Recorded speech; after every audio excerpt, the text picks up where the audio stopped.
Good morning, students. Today we will continue the topic data frame. We are going to learn different types of operation on data frame today. Fine. आपने कल almost सारे option सीख लिए थे किस तरीके से हम डेटा फ्रेम क्रिएट कर सकते हैं। अब किस तरीके से हम उसमें जो डेटा फ्रेम में कंटेंट्स हैं, जो डेटा स्टोर्ड है, उसको देखेंगे किस तरीके से हम उसको रो वाइज या कॉलम वाइज उसको डिस्प्ले कर सकते हैं, वो आज हम देखेंगे। उसके बाद हम आगे के ऑपरेशन भी सीखेंगे। फाइन। सो सबसे पहले ये ऑपरेशन दिखाने के लिए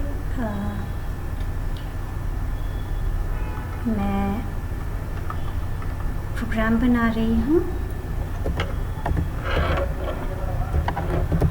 आपको सबसे पहले डेटा फ्रेम क्रिएट करना पड़ेगा। So I am writing here code that the name is df. Okay. Right now I am creating one dictionary through which I will create the data frame. So D is a dictionary. Fine. In dictionary I am taking two content. First one is your one. The one column is containing the value, let's say 1, 2 and 3. Then second column is, let's say, 2. And this is containing value, let's say x,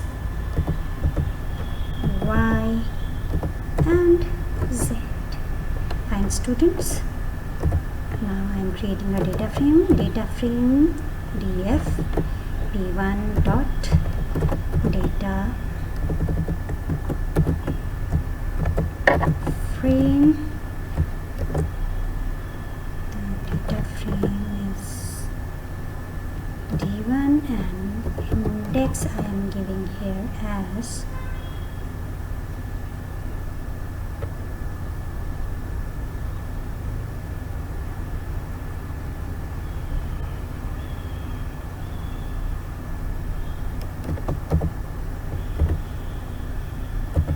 A, B, C, D. Now what I am making, in first column there are 3 elements and in second column I am writing 4 elements. Fine. I will show you how your data frame will appear after this. Print df. If we'll run this one,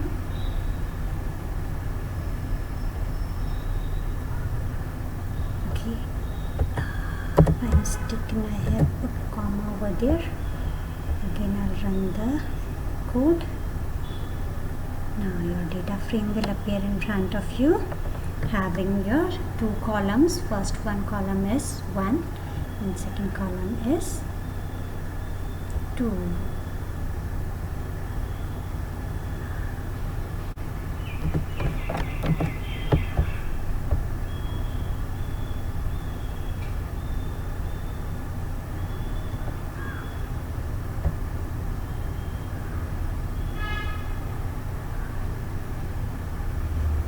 Students, so this is your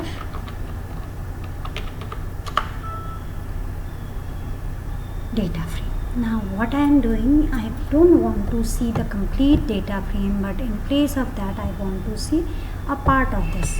So for that there are 2 methods. First one is LOC. In LOC method, as in the case of your series also, you need to provide the either column name or the row name. Here if I want to see the row, let's say C. Fine. Now if I'll execute this one,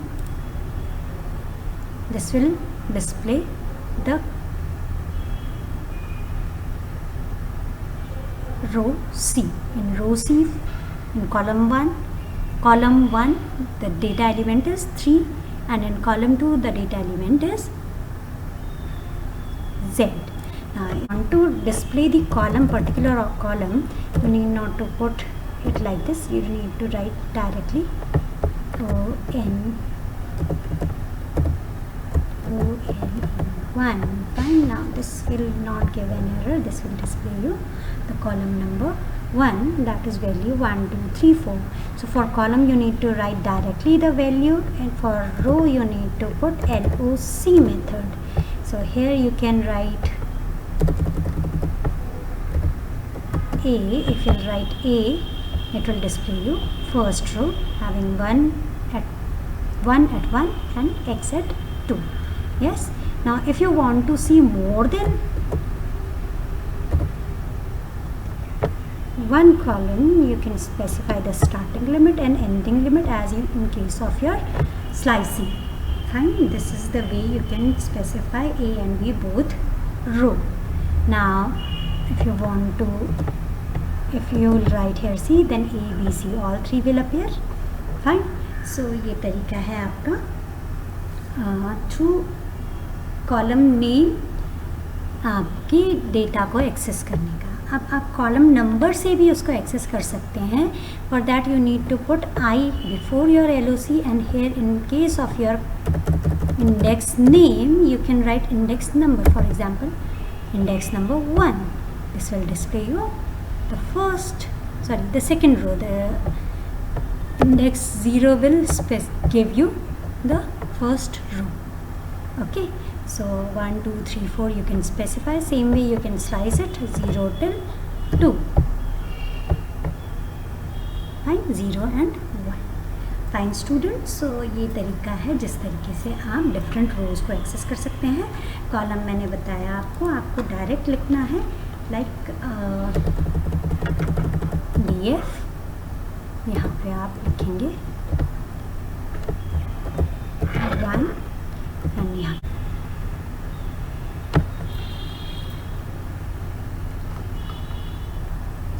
this is how we can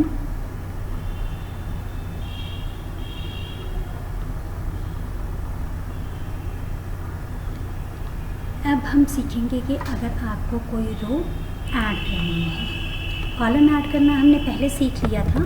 column add करने के लिए क्या करना होता है, like इसमें अगर हमें एक और कॉलम ऐड करना है, fine, what we need to do, हम उस कॉलम को क्रिएट करेंगे, लाइक DF. कॉलम का नाम हम यहाँ पे डालेंगे, let's say column is new. Fine. Equals to यहाँ पे हम डेटा पुट कर देंगे. लेट्स से हमें डालना है 5 4 3 2. Fine. Now if I run it, for that I have to print the data frame. Fine. Now if I run it, new नाम का एक और कॉलम आपका ऐड हो गया जिसमें वैल्यूज आ गई 5 4 3 and 2. Fine students. So this is the way we can create. We can add the column. Now to add row. How to add row? Column add करना बहुत सिंपल है. अब यहाँ पे हम एक रो ऐड कर रहे हैं. ऑलरेडी 4 रोज हमारे पास है. 5th रो हम ऐड कर रहे हैं इसमें. 5th रो ऐड करने के लिए या फिर एक DF1 dot DF is equal to DF dot append. हम क्या अपेंड कर रहे हैं इसके अंदर, अपेंड मेथड के थ्रू हम रो ऐड कर सकते हैं, बट एक रिस्ट्रिक्शन है कि जो अपेंड मेथड है वो या तो आपकी सीरीज़ को अपेंड कर सकता है या डेटा फ्रेम को अपेंड कर सकता है. तो जो भी हमें डेटा इसमें अपेंड करना है, एग्जिस्टिंग डेटा फ्रेम में अपेंड करना है, उसके लिए हमें एक और डेटा फ्रेम क्रिएट करना पड़ेगा. लेट्स सपोज हमारे पास डेटा है, हमें एक रो ऐड करनी है. इन 1 column we need to add 5 and in 2 column we need to append, let's say P. Fine. So what we are going to do, data frame create किया, okay, with a dictionary. Fine. Dictionary में हम क्या करेंगे, same way as हमने ऊपर किया. 1 में हमने किया, सॉरी कॉमा नहीं, कॉलन आएगा. 5 and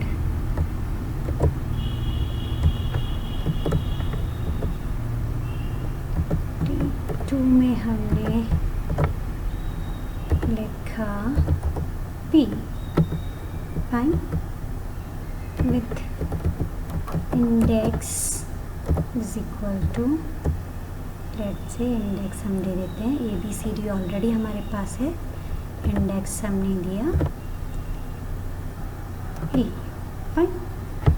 So now this DF we have given the name DF1. So here we are appending DF1. Now if I'll run this one, what will happen? आपका एक और ऐड हो गया, फाइन. आप एक से ज़्यादा रो ऐड करना चाहते हैं तो यहाँ पे आप ज़्यादा वैल्यू दे सकते हैं, लाइक 5 6 दे दिया हमने, P एंड लेट से T दे दिया हमने, fine, and index E and F दे दिया, fine. Now we'll run, 2 more rows will get added, fine. So ये तरीका है आपका रो ऐड करने का. ओके, अब अगर आपके कॉलम मैच नहीं हुए, फॉर एग्जांपल हमने पहले 1 दिया और दूसरा कॉलम दिया, लेट्स से न्यू दे देते हैं, फाइन. सो इस केस में क्या होगा, आपके जो एक और कॉलम बन जाएगा जहाँ पे E एंड F रो में P एंड T आ जाएगा एंड ऊपर की सारी रोज ब्लैंक हो जाएंगी. ये देखिए, एक न्यू नया कॉलम आ गया, ऊपर की सारी रोज ब्लैंक हो गई, यहाँ पे NaN आ गया एंड नीचे PT इंसर्ट हो गया. ओके, NaN आपका पाइथन में ब्लैंक के लिए यूज़ होता है. फाइन स्टूडेंट्स, यहाँ तक समझ में आया? So this is how we can add the rows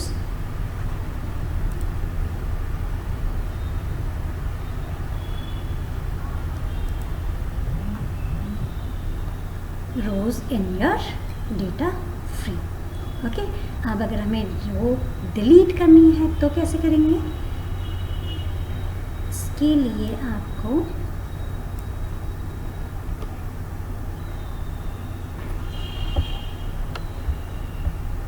simply एक मेथड लिखना है, df is equal to df dot drop, और ड्रॉप के अंदर आपको रो नंबर या रो नेम स्पेसिफाई करना है. Now here if I right let's say A, आपकी फर्स्ट रो डिलीट हो गई, फाइन.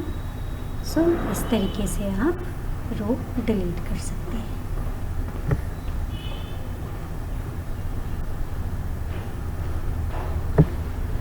सो यहाँ तक आपको सारे मेथड्स क्लियर हुए?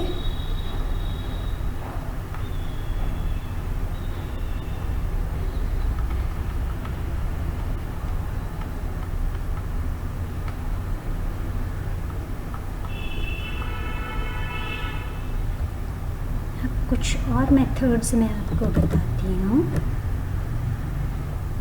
DF1 इसको रहने दीजिए, यहाँ पे हमारा डेटा फ्रेम.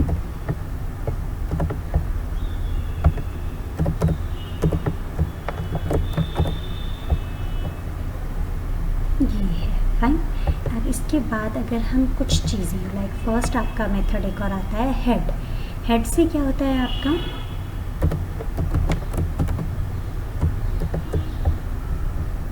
टॉप 5 रोज ABCDE ये आपके डिस्प्ले हो गई. F छूट गया. अगर आप सिर्फ टॉप 2 रोज देखना चाहते हैं, you need to specify head 2, ये टॉप 2 रोज दिखाएगा.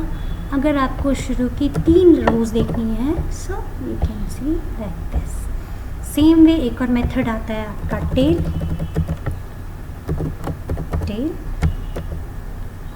जिसमें भी आप नंबर स्पेसिफाई कर सकते हैं. अगर आप 4 करेंगे तो ये टॉप बॉटम की 4 रोज को डिस्प्ले करेगा. So head and tail method are used to top और bottom rows from your data frame. इसके अलावा आपके पास एक और मेथड आता है आइटर रोज. आइटर रोज मेथड किस काम आता है? बेसिकली ये आता है जब आपको आइट्रेशन करना हो। आइट्रेशन मीन्स पहले एक रो पे सेम ऑपरेशन परफॉर्म करना हो, फिर सेकेंड रो पे, फिर थर्ड रो पे, फिर फोर्थ रो पे, तो उसको हम किस तरीके से कर सकते हैं। फाइन।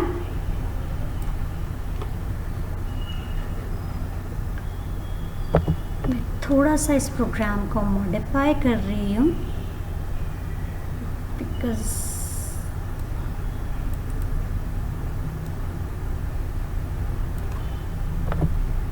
आपका ये डेटा फ्रेम बनाया था, यहाँ पे हम 2 और वैल्यू ऐड कर देते हैं, लाइक 5 and 6।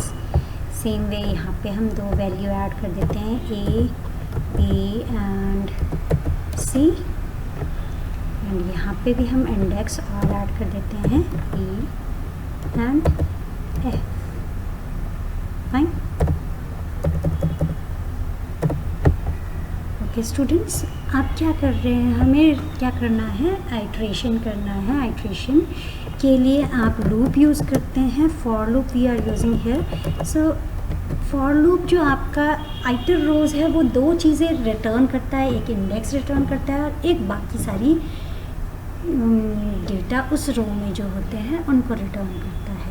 लाइक अगर हम इसकी बात करें, इस वाली रो की बात करें, तो ये 2 चीज़ रिटर्न करेगा। First C, that is the index, and second 1 में 3 है एंड 2 में Z है। हाँ, सो इंडेक्स के लिए हम क्या यूज़ करते हैं, इंडेक्स के लिए हम एक वेरिएबल यूज़ करते हैं, लेट्स से I, एंड बाकी जो रो का डेटा है उसके लिए हम वेरिएबल यूज़ कर रहे हैं D। सो D में हमारा बाकी डेटा है, I में सिर्फ इंडेक्स है। इन your df dot iter rows, ITERROWS, ये आपका मेथड है।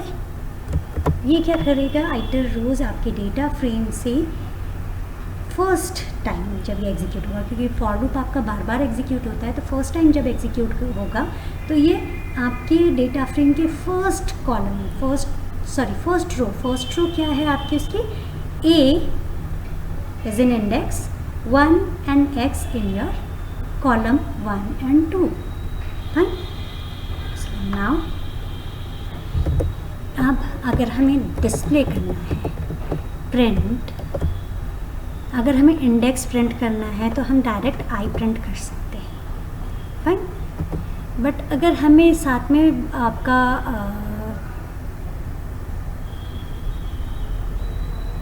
जो आपके इसके अंदर है, रो के अंदर डेटा है, वो भी डिस्प्ले करना है, then we have to specify कि कौन सा कॉलम वो करना है, कॉलम 1।